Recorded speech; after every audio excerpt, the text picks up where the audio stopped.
As well as being a multi-award winning comedian, actress, broadcaster, and a best-selling author, my next guest also describes herself as a self-appointed accidental activist and a proud ambassador for the Royal National Institute for Deaf People. Welcome, Samantha Baines. Thanks for having me. An accidental activist? Yes. What is that? Well, I like the alliteration. That's good. Yeah. But yeah, basically, when I discovered I was deaf and got my hearing aid, I went through a process of discovery, and then I started talking about it, kind of campaigning for deaf rights. So it happened sort of accidentally, Okay. as with a lot of things in my life. Well, fantastic. And you're doing such a brilliant job. We'll talk about what you're doing in a moment. But when you say you first discovered that you were developing hearing loss, when did that happen? How did that happen? So it's interesting because I can't ever remember having a hearing test before I discovered I was deaf. What made you have the test? I went to my GP with a type of tinnitus, Right. but I didn't realise it was tinnitus at the time. I thought I had a spider living in my ear. True story, because we've all seen those documentaries. It does happen. It's like that. Yeah, does it? I've removed small cockroaches from people's ears. That's that actually have crawled horrific. in. You didn't want to hear this, did you? No, well, but this makes me feel better because I was saying to people, there's something living in my ear, and they were like, you've lost it.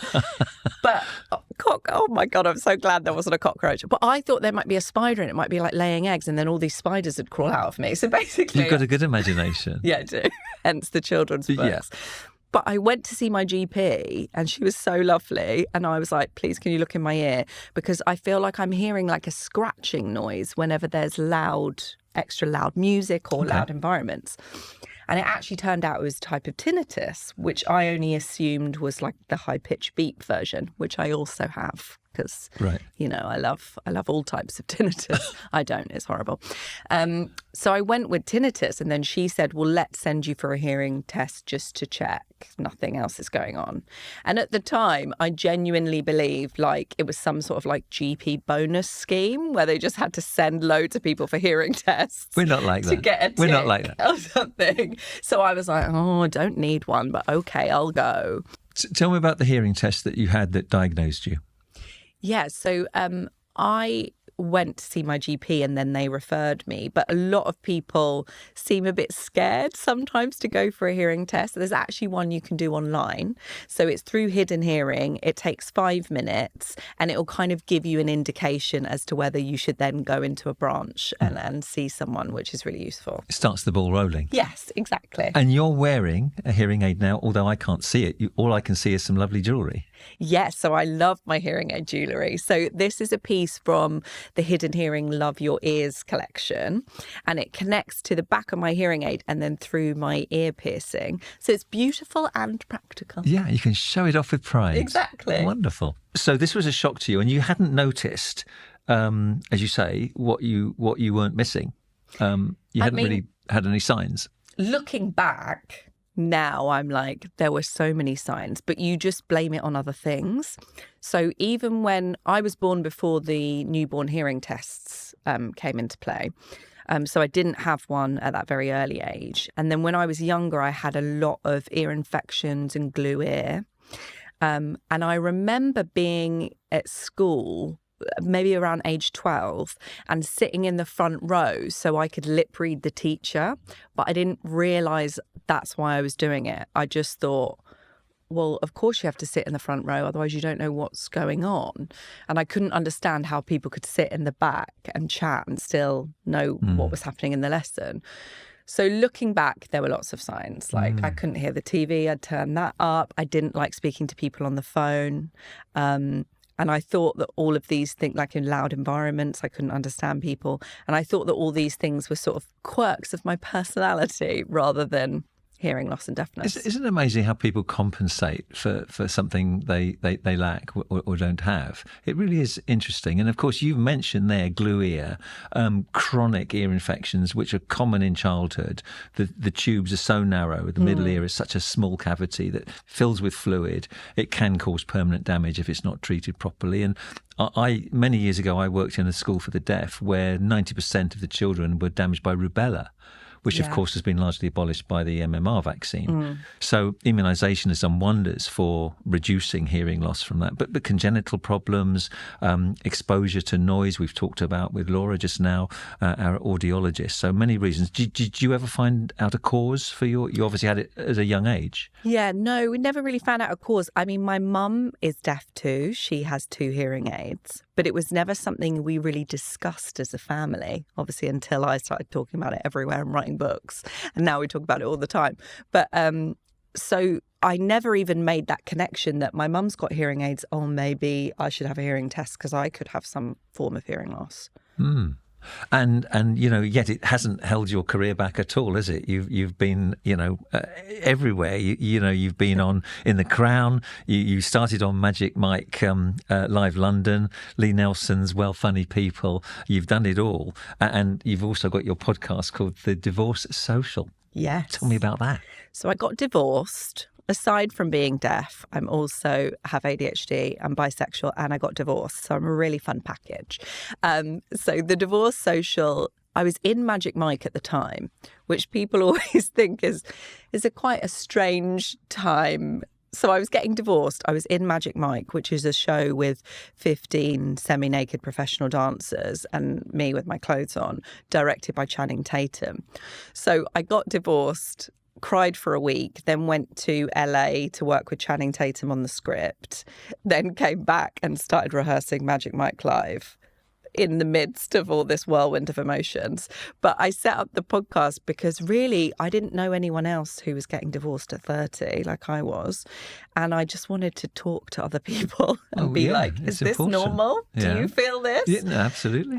So it's quite a selfish endeavour to begin with, but it seems to help people and we've got a lovely community. Does. Well, I think it's a very lonely experience when it happens. People are often ashamed. They think they're a failure. Yeah. But all sorts of difficulties going on, whether it's financial, emotional, all sorts of things. So I'm sure it's a great succor to many people, to share their experience. And it's a two-way street, I guess. Yeah. And, and also just give people that space to actually talk about divorce. I think sometimes you feel like you're being a burden when you're sharing your emotions with your friends, or you have that one friend that you really rely on. And actually, just saying to someone, I'm giving you an hour to talk about your feelings around divorce. Sometimes I don't even need to ask any questions. I'm just like, off you go. Yeah. But yeah, I think there's a lot of emotions that connect us if you've been divorced. It's a bit of a club. It's like being deaf. If I say to someone, I'm deaf, I've got a hearing aid, and they have too, immediately we're best friends. And I feel like divorce is a little bit like that too. Sure. So we're best friends. Yeah, absolutely. We are very best friends. And presumably it's men and women. Yeah. And, you can introduce a bit of humour to the goings on as well, because that's important. It's, although it's awful, it's an awful part of anybody's life, usually, especially if there's any love involved still. If there's no love, it's not a problem. But when there is... It's still sad, It's still sad. It's still sad. Because there was once love, hopefully. Yeah. Yeah. But presumably a little bit of humour, having a little bit of a laugh about it is quite healing in a way as well, I guess. Well, I think that's, I did stand-up comedy for 7 years. I like to think I'm still a bit funny. You are funny. Thank you. But so I think for me, in all the kind of challenges, I guess you call them, with like discovering I was deaf and getting divorced and things that have happened to me, and even my dad dying, which was just before I got divorced, in our hardest times, we have to laugh. Otherwise, you'd cry all the time. And I think tears are useful and laughter is useful.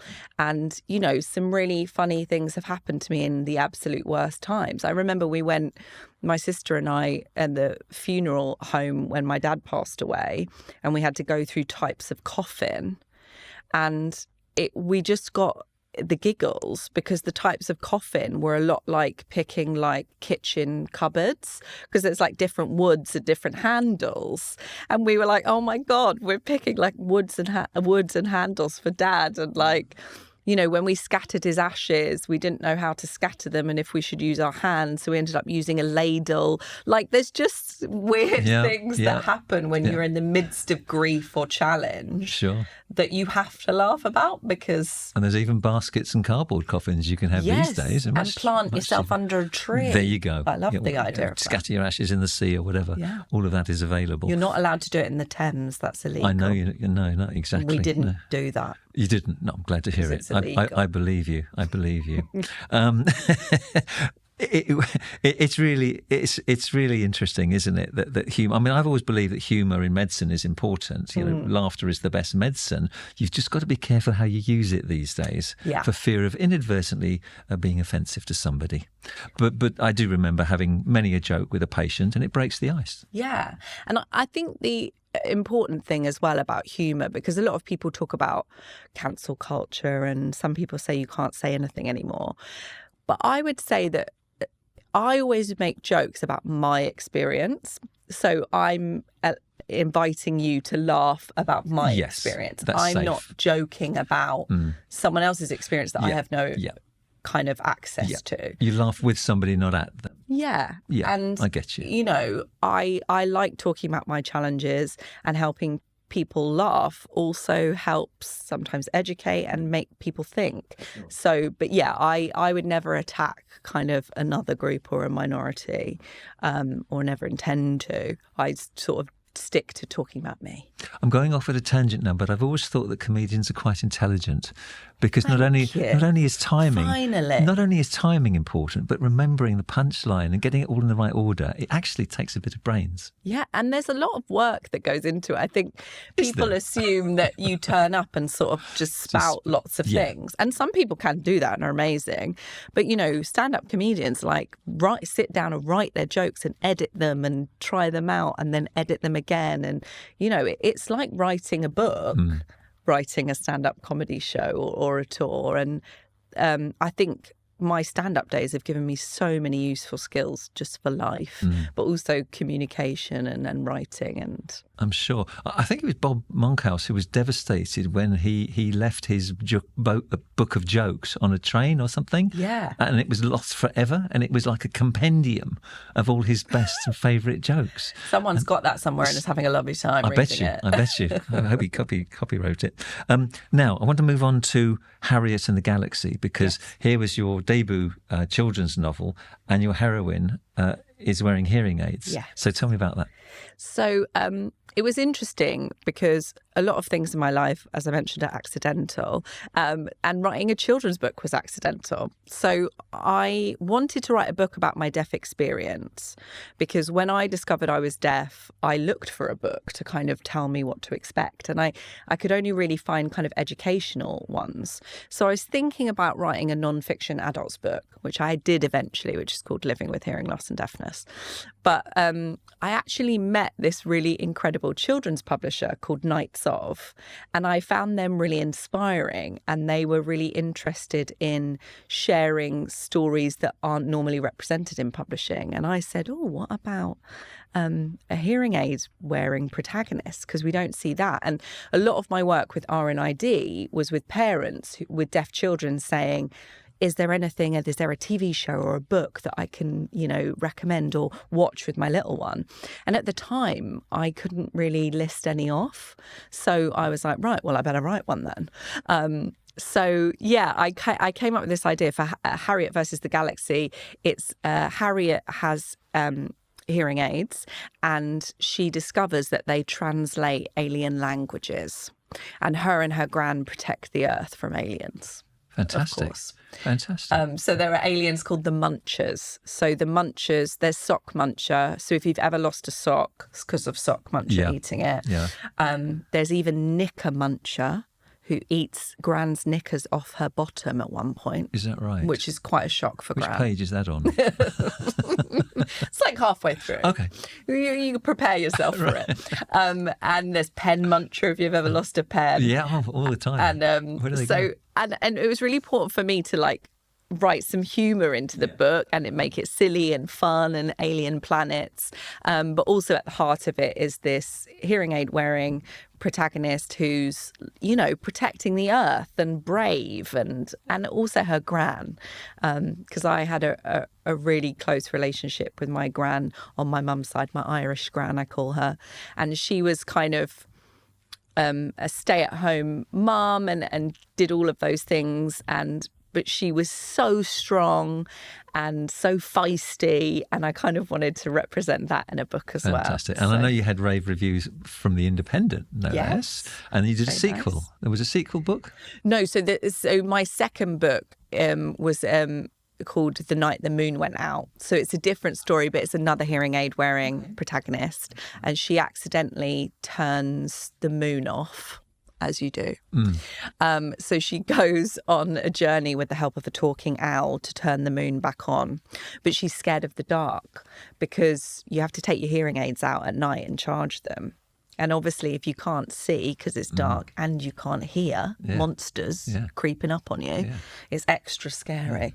I said you had a vivid imagination, didn't I? And you said I don't know what you mean. And then you wrote the book for adults about living with and owning hearing loss. Yeah, so it's Living with Hearing Loss and Deafness, a guide to owning it and loving it, which was important for me because I didn't want it to be, obviously I'm not a medical professional, so I wanted there to be information in there, and I interviewed people, but I also wanted it to be a kind of, this is all the information you need, but this is also how you can go on that journey to start embracing your deafness. And, you know, now I can say I love being deaf. It's brought so much joy to my life. The deaf community are incredible. The people and friends that I've met. And also, you know, I don't think I ever would have thought about writing books if I hadn't become deaf. And so I really love it, and I love my hearing aid. And do you think society is kinder to people with hearing loss these days? Do you think the stigma is diminishing? We see sign language being used on programmes, particularly on Sundays. We see the man or woman in the corner doing the signing. This is innovative, isn't it? Yeah, I think there's progress, but I think there's a lot of work still to be done. I think, you know, my hearing aid is very small. Mine's pink. I wear hearing aid jewellery. It streams Bluetooth, so I can watch videos on my phone and answer phone calls if the person is calling me from a quiet place through my hearing aid. And I think a lot of people still don't know that hearing aids are that advanced, or assume that they whistle and things like that. And there still is a lot of stigma for people who discover they're deaf, and a lot of men as well, or men with short hair, because there's no hiding a hearing aid. You know, I can hide it if I want to. I don't, because I love it. I normally pin my hair back, in fact, and show it off. It's nice. But I think there's still a bit of stigma around wearing it, and what's it going to look like, and how are people going to react. And what is really lovely, especially among young deaf people, is this real pride in deafness and in wearing a hearing aid and in bejeweling it and showing it off. And I think that's a lovely thing to see, and I'd love to see a bit more of that in the media. And also a range of deaf experience, because BSL, British Sign Language, is so important. I've passed my level 1 exam, but I never had access to that when I was growing up. So my main method of communication is lip reading, which is something that I've sort of just learned over time, but you can go to lip reading classes. And I think some more representation of the ranges of deaf experience, so that it's not just BSL or nothing. BSL is so important, but let's also see hearing aids and lip reading and lip speakers, which are like in sign language interpreters, but they use a lip pattern. So they repeat a lip pattern. So say if we were on a panel and I couldn't see your mouth all the time to lip read, if I had a lip speaker, they'd repeat the lip patterns of your words, and I could look at them and understand what was going on. And we don't really see that in the media very much. No, we don't. And interestingly, we see people are more aware of this, because you see football managers at the end of the big match between Arsenal and Tottenham, and they're doing this so that people can't. They're obviously saying we played rubbish, didn't we? But which you know, you're an ambassador for the RNID as well. Tell me about that work. Yeah, so I contacted RNID when I discovered I was deaf, and I call myself deaf with a lowercase d, which covers a whole range of deaf experience. Normally, deaf with a capital D is reserved for like deaf culture and deaf community, people who were born deaf, into deaf families, use BSL as their first language a lot of the time. So when I discovered I was deaf, I got in contact with RNID because I had a Google and I found them on the internet. And I was like, I want to do things with you and meet other deaf people, please. And I started working with them and understanding some of their campaigns. And then they asked me to be their ambassador, which I was really pleased to do. And so we've worked on quite a few campaigns together around when everyone was wearing masks during the pandemic. Obviously, it was incredibly difficult to lip read. And that was actually a time when a lot of people realised how much they are lip reading and that they might have to have a hearing test. And there's actually an online test you can do on the RNID website, which is like 3 minutes, and it'll give you an indication of whether you should go and see a professional for a full hearing test. But so we worked around lip reading mask campaign, subtitles in the cinema. There's a new healthcare campaign because when I was having a baby, it was very interesting. Every hospital appointment I had, I'd always told everyone that I was deaf and that I was lip reading, but I'd still get a lot of phone calls with people in very busy environments, so I couldn't understand what they were saying because there's lots of background noise.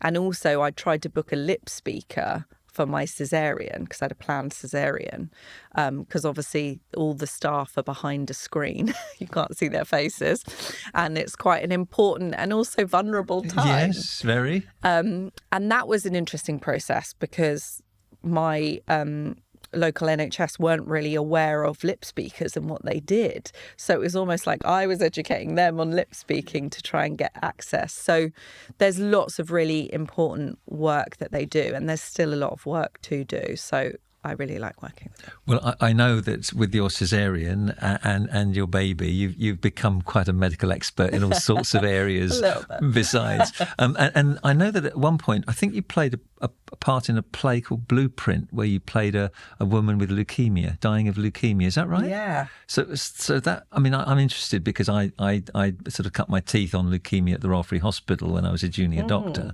and things have changed so much. But what was that experience like for you? Well, it's interesting playing someone going through a medical diagnosis and things like that. And then also more recently, my daughter has congenital heart disease. So going through that in real life. And I think it will be interesting in the future if I have to play someone going through that, and I might approach it slightly differently. But I think what interested me about that play, and it was quite a small play. We did like a mini tour of it. But obviously someone liked it and put it on Wikipedia, which is nice. But it was a new writing piece as well. But it helped me think about the joy that is life. And the character, even though she was diagnosed with leukemia, and she was looking at, she was a scientist, and she was looking at stars and how there was like a line in the play that we are all stardust. So we start as particles, as part of, the Earth, which was created by a collision of stars. And then once we pass away, our matter goes back into the Earth and will eventually become stardust. And I don't know, that like connectivity was a really lovely element of the play. And it was actually a really positive play, even though it doesn't sound like it might be. But it's really interesting being an actor and playing something and then having not similar, but a medical experience in real life. And I wonder how that might translate if I play something like that in the future. Well, thank you for not using too much medical terminology, because I spent years trying to forget it after going to medical school for so long, and transmitting messages to the public. But this has been fascinating. Thank you so much. You've educated me and any subscribers to what it's like to have hearing loss and what to do about it, and to become so involved in helping other people. Thank you very much, Samantha. Thank you.